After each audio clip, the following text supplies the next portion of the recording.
Olá, gente! Estamos aí na nossa campanha de 52 dias de jejum e oração. Já estamos na semana 5, semana que a gente está falando sobre discípulos. E também nós estamos aí falando sobre discípulos e cada dia um tema diferente. E hoje é dia 30 da nossa campanha, gente. Passa muito rápido. Dia 30 da nossa campanha. E o tema de hoje é o discípulo frutífero. Então, será que você está sendo um discípulo frutífero? Para a gente entender isso, nós vamos abrir a nossa Bíblia no Evangelho de João, no capítulo 15, que é o que eu estou fazendo aqui, no versículo 5, e depois tem mais, vou botar aqui no boletim, ó, depois versículo do 5, e depois a gente vai ler do 8 até o 16, quer dizer, do 5 ao 8 e depois o 16. Então vamos lá. Eu sou a videira verdadeira, vocês são os ramos. Quem permanece em mim e eu nele, esse dá muito fruto. Porque sem mim nada podeis fazer, ou vocês não podem fazer nada. Se alguém não permanecer em mim, será lançado fora, à semelhança do ramo, e secará. E o apanham, lançam no fogo e o queimam. Se permanecerem em mim, e as minhas palavras permanecerem em vocês, pedirão o que quiserem, e lhes será feito. Nisto é glorificado meu Pai, que vocês deem muito fruto. E assim se tornarão meus discípulos. E lá no versículo 16 vai dizer: não foram vocês que me escolheram, pelo contrário, eu os escolhi e os designei para que vão e deem fruto, e o fruto de vocês permaneça, a fim de que tudo que pedirem ao meu Pai em meu nome, ele lhes conceda. Eita! Antes da gente falar de fruto, a gente entende que para o discípulo ser frutífero, ele tem que estar conectado com a videira verdadeira, que é Jesus Cristo.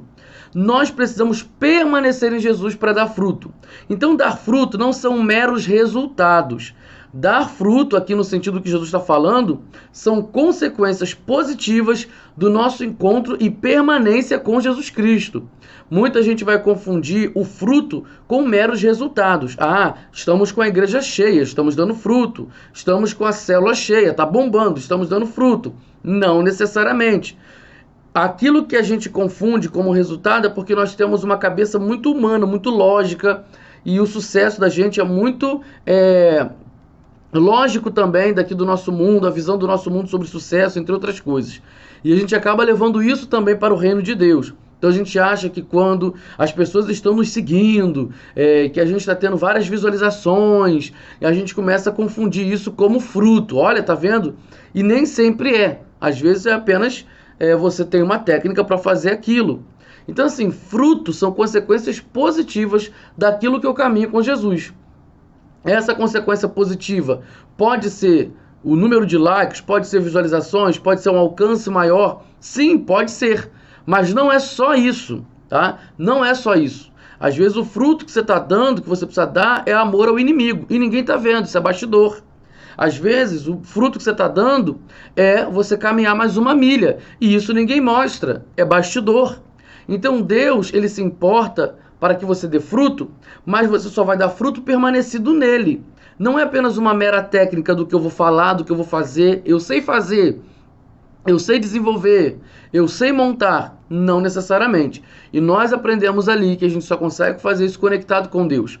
Então não fique preocupado no sentido assim, estou dando fruto ou não estou dando fruto?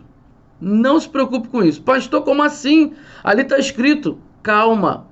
Você vai dar fruto naturalmente se você andar com Jesus. Se você permanecer na palavra dele. Se você permanecer nele. Naturalmente você vai dar fruto. Você não tem que entrar nisso pensando, eu tenho que dar fruto, eu tenho que dar fruto, eu tenho que dar fruto. Mas você vai gerar isso naturalmente andando com Jesus. Então isso não deve ser uma preocupação. A sua preocupação, a minha preocupação real deve ser, estou permanecido em Jesus ou não? Isso é que tem que ser a nossa preocupação. Porque se a gente está permanecido em Jesus, naturalmente o fruto vai vir. Se a gente não permanece nele, a gente é cortado e lançado fora. Então assim, pastor, mas você está falando lá do futuro, do inferno, etc. E tá, beleza, sim, que é lançado no fogo. Ou seja, quem não permaneceu em Jesus aqui na terra, como é que vai ficar permanecido eternamente? É cortado e lançado fora. Mas vamos trabalhar isso de forma prática também? Se eu não estou dando fruto, ou seja, Deus, ele começa a ficar quieto também, ele não vai falar algumas coisas comigo. É como se ele estivesse me lançando fora. Pastor, que horrível. Não, gente, não é horrível, não. É justiça. O nosso Deus é justo e a justiça dele é santa. Então, por isso que ele fala, se vocês se aproximam de mim, eu me aproximo de vocês, como está lá em Tiago. Então, há uma condição para isso. Então, se você crê que ele existe e ele é galardoador daqueles que o buscam, ele vai te dar o galardão. Então, tem o pressuposto da crença, da fé, e de você caminhar com ele, de você permanecer nele. Então, se você não permanece, por que ele vai continuar investindo em alguém que não quer permanecer? Ele lança fora.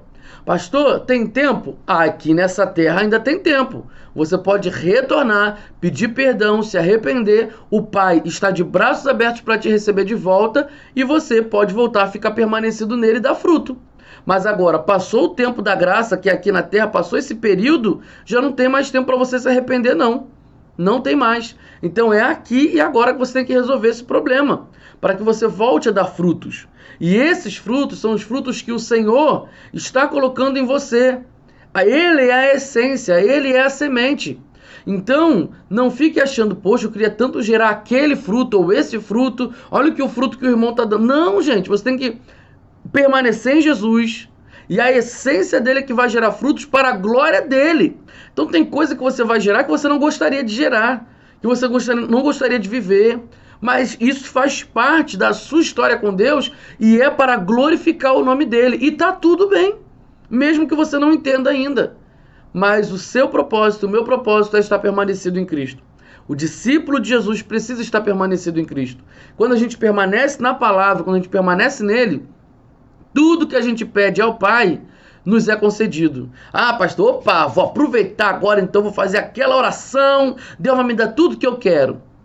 Se você estiver permanecido em Deus, permanecido na palavra, você só vai orar, você só vai pedir aquilo que está na vontade de Deus. E é óbvio que ele vai te dar, porque está na vontade dele. Então, assim, é uma simbiose, né? Uma união, um encontro ali entre a gente e o Senhor. A gente vai falar, verbalizar e pedir aquilo que a gente já sabe que está na vontade dele. Ele vai lá e dá. Então, tudo que você pedir, ele vai te conceder. Mas antes de você pedir, você tem que estar onde? Permanecido no Senhor, permanecido na palavra. Aí você não vai orar abobrinha. Pastor, mas tem coisas que eu não sei se é da vontade de Deus. Então você vai perguntar. Senhor, é da sua vontade? Senhor, traz uma confirmação quanto a isso. Porque normalmente a oração de petição, você já ora já aquilo que está no coração de Deus. Óbvio que nem tudo a gente sabe se é da vontade de Deus ou não.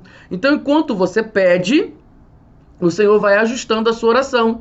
Ele vai te mostrando, não, meu filho, não, minha filha, isso aqui eu não vou te dar, isso aqui eu não vou te entregar.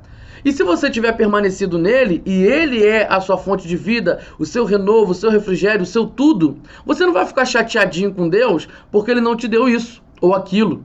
Porque você está permanecido nele e ele é a sua fonte de vida.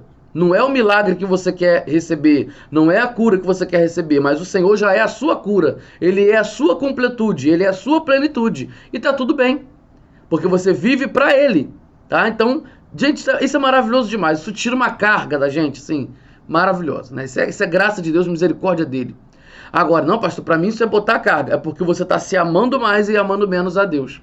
E aqui está dizendo o seguinte, pastor, mas eu não fui escolhido por Deus para isso, não. Porque aqui está dizendo, não foram vocês que me escolheram, eu que escolhi a vocês. E aí, hein? Como é que fica esse negócio de escolha? Ah, pastor, Deus não me escolheu.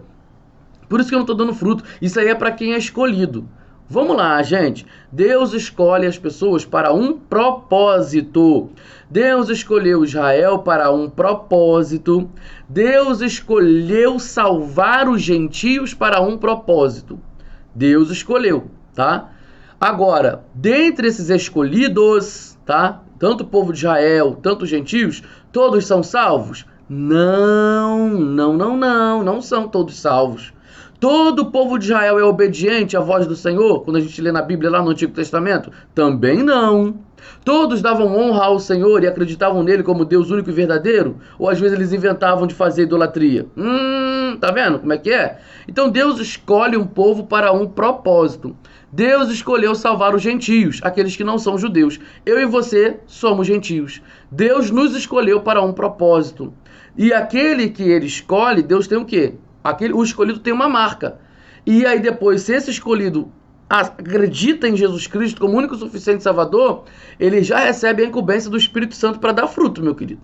Se você entregou sua vida para Jesus Cristo, o Espírito Santo agora mora dentro de você. Muita gente tem essa confusão. Deus já escolheu uns para serem salvos e outros para ir para o inferno. Ou, Deus só escolhe aquela pessoa que vai ter um ministério, uma vocação. Deus escolhe pessoas, ou povos, ou tempos, ou gerações para um propósito específico. Ok? E aí, dentre esse povo que é escolhido, tem aquele que mergulha no propósito de Deus, mergulha naquilo que ele quer. Então é uma decisão sua. Se você, lembra que Deus falava com o povo de Israel? Se vocês me ouvirem, se vocês fizerem isso, se vocês não sei o que, porque eles já eram escolhidos. Então Deus estava dando agora a chance deles viverem esse propósito. A chance deles decidirem de viver esse propósito. Nós, gentios, Deus escolheu nos salvar. E aquele que mergulha no propósito de Deus tem uma marca, tem o Espírito Santo de Deus. Então, se você tem o Espírito Santo de Deus, você tem a autoridade de Deus para dar fruto e para fazer discípulo. É o que está lá em Atos 1, versículo 8. Atos capítulo 1, versículo 8. O poder do Espírito Santo agora mora dentro de nós, então nós podemos fazer discípulos de todas as nações. Agora, se eu não estou fazendo discípulos de todas as nações, é porque eu não quero. Eu não quero. Se eu não estou dando fruto, é porque eu não quero permanecer em Cristo.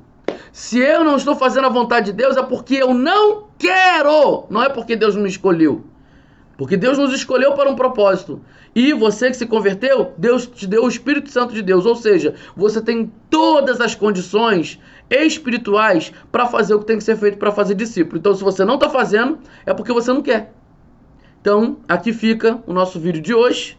Que Deus abençoe sua vida. Estarei em oração aqui nesse momento. Senhor, muito obrigado.